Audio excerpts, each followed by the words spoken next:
बारिश के मौसम में पकौड़े खाने का अपना एक अलग ही आनंद है। तो चलिए आज हम क्रिस्पी करारे पकौड़े बनाते हैं, पर बेसन प्याज वाले सिंपल पकौड़े नहीं बनाएंगे। आज हम बनाएंगे मक्के यानी भुट्टे के स्वादिष्ट से पकौड़े। खाने में बहुत ही स्वादिष्ट लगता है और क्रिस्पी लंबे समय तक बना रहता है। आप काफ़ी समय तक रख देंगे कि सॉफ्ट बिल्कुल भी नहीं होगा। तो चलिए बनाना शुरू करते हैं। तो ये देखिए हमने यहाँ पर 2 भुट्टे लिए हैं, इसके छिलके छील लिए और इसमें जो रेसे होते हैं हमने वो भी हटा दिया था। और ये देसी भुट्टा है, दूधिया भुट्टा, काफ़ी सॉफ्ट हैं, तो इसके हमने दाने अलग कर लिए हैं। भुट्टे को हमने पहले अच्छी तरह से धो लिया था और ये देखिए कितना सॉफ्ट है, दबाने पे आराम से ये दब जा रहा है। आप चाहें तो इसे कद्दूकस करके भी ले सकते हैं। तो चलिए इसे साइड में रखते हैं। अब एक मिक्सी जार ले लेते हैं, इसमें हमने थोड़ा सा अदरक का टुकड़ा और 4 लहसुन की कलियां ले ली है, साथ ही 2 हरी मिर्च। तो तीखा आप अपने पसंद के हिसाब से कम ज़्यादा ले सकते हैं, ये काफ़ी तीखी मिर्च है। तो अब हम इसे बिना पानी के ग्राइंड कर लेंगे। तो ये देखिए ये दरदरा सा ग्राइंड हो चुका है। अब हम इस मिक्सी जार में डाल देंगे हमारा भुट्टे का दाना जो हमने निकाल कर रखा था।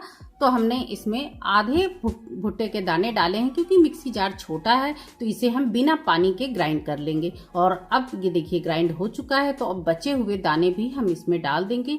अगर आपका मिक्सी जार बड़ा है तो आप एक ही बात में इसे ग्राइंड करके ले सकते हैं। और थोड़े से दाने हमने बचा लिया है, इसे साइड में रखते हैं, इसका इस्तेमाल हम बाद में करेंगे। तो चलिए अब हम दोबारा से इसे ग्राइंड कर लेते हैं। और ये देखिए भुट्टे के दाने अच्छी तरीके से ग्राइंड हो चुका है।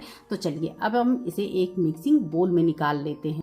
तो हमने यहाँ पर भुट्टे के सारे मिक्सचर को निकाल लिया है और अब हम इसमें डाल देंगे, हमने जो भुट्टे के साबुत दाने रखे थे उसे इसमें डाल देंगे। और उसके बाद हमने एक बड़े साइज के प्याज को लच्छों में काट कर लिया। आप चाहे तो छोटे छोटे बारीक टुकड़ों में भी काट कर ले सकते हैं।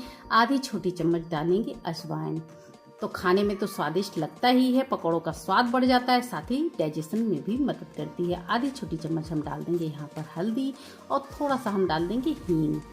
और अब हम डालेंगे आधी छोटी चम्मच आमचूर पाउडर। आप इसकी जगह चाट मसाला भी डाल सकते हैं या फिर बगैर इसके भी बना सकते हैं। स्वाद अनुसार नमक। और अब हम इसमें डालेंगे बेसन। तो यहाँ पर 3 बड़े चम्मच हम बेसन डालेंगे। बेसन बहुत ज़्यादा आपको नहीं डालना है, क्योंकि अगर आप ज़्यादा बेसन डाल देंगे तो बेसन का ही स्वाद आएगा, मक्के का स्वाद दब जाएगा। तो यहाँ पर बेसन डालकर हम अच्छी तरह से मिक्स करेंगे। और इस पकौड़ों के लिए आपको इसमें चावल का आटा भी डालने की बिल्कुल ज़रूरत नहीं है। इसी तरह से ये बिल्कुल क्रिस्पी बनकर तैयार हो जाता है। तो बेसन डालकर हम अच्छी तरह से इसे मिक्स कर लेंगे। पानी भी बिल्कुल नहीं डालना है।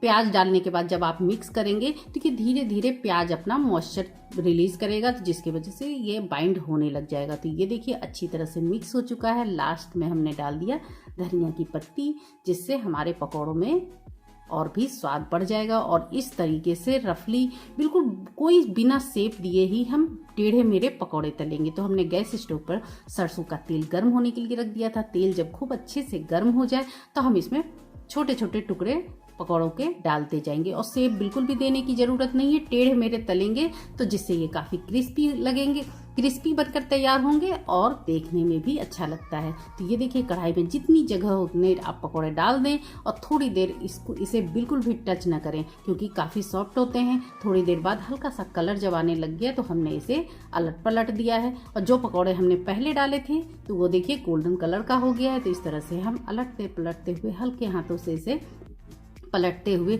गोल्डन कलर आने तक सेक लेंगे। और इसे लो फ्लेम पे बिल्कुल भी नहीं सेकना है और ना ही हाई फ्लेम पे। तो मीडियम फ्लेम पे हमने इसे फ्राई कर लिया है। और ये देखिए कितने अच्छे से कलर आए हैं, काफ़ी क्रिस्पी और करारे बनकर तैयार होते हैं।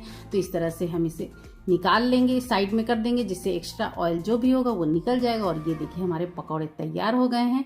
और बचा हुआ जो मिक्स हमारा था वो भी हमने डालकर फ्राई कर लिया। लास्ट में हमने 2 मिर्च को हल्का सा कट लगाकर तेल में डालकर फ्राई कर लिया। पकौड़ों के साथ ये मिर्च काफ़ी अच्छे लगते हैं।